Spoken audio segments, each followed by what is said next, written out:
Hey, what's up guys and gals, my name is Ricknineg. Today we're going to be looking at Healthy, Wealthy, and Dumb. This is the 31st short released by Columbia Pictures by the Three Stooges. It was released on May 20th, 1938. Now if you guys and gals don't know, I do have 30 other Three Stooge videos that focus on the other Stooge shorts. So go ahead and take a look at those. They're found in my playlist. And each and every one are very different and they focus on different things, so hopefully you like that. And if you do, don't forget to subscribe and leave a thumbs up. Let's get right into it, guys and gals. Now while this short is light on the bloopers and the facts, I'm going to give you some that I think are going to be fairly interesting to you. First, let's start with the title, Healthy, Wealthy, and Dumb. That's actually a parody of Benjamin Franklin's famous proverb, early to bed, early to rise, makes a man healthy, wealthy, and wise. Of course, that's a play on the words wise, opposite of that, dumb, which fits the Stooges perfectly. Now, I may spoil the story for you, so cover your ears in case you don't want to know. Curly wins a $50,000 contest from writing a catchy jingle. The boys quickly spend their loot and check in at the Hotel Costa Plenty. Their suite is furnished with many expensive items, which they systematically destroy. In the process, three gold-digging women connive their way into the boys' room, and under the guise that they are rich widows looking to remarry.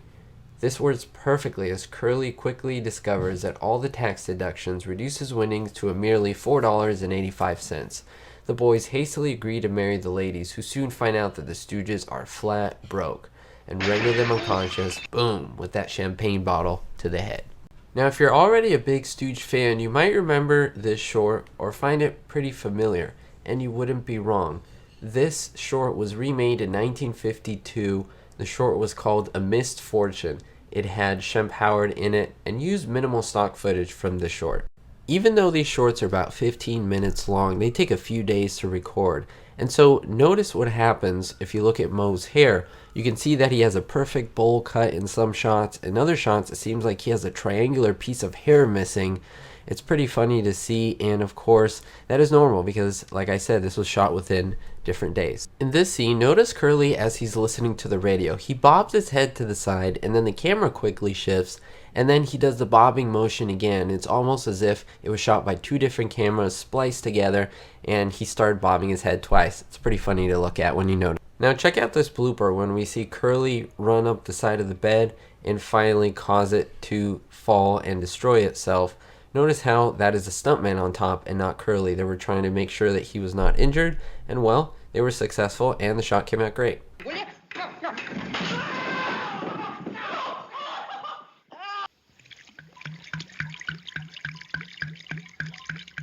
Now if you're a Stooge fan, you know these sound effects are very much often used in Three Stooge shorts. Now there was a man, his name was John Henry, and he was responsible for all the sound effects for all the Stooge shorts as well as all the films by Columbia Pictures. So anytime you hear any eye poke or any slap, that was John Henry who did all of the sound effects.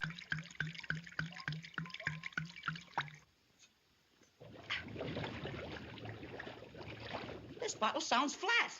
This is one of my favorite Stooge gags. Moe, Larry, and Curly are piled on top of each other, basically forming a giant human. This trick was also done in Malice in the Palace and other Stooge shorts. It's a pretty popular concept that was even seen in other movies and TV shows of the modern era, but again, it is an amazing and funny gag to look at.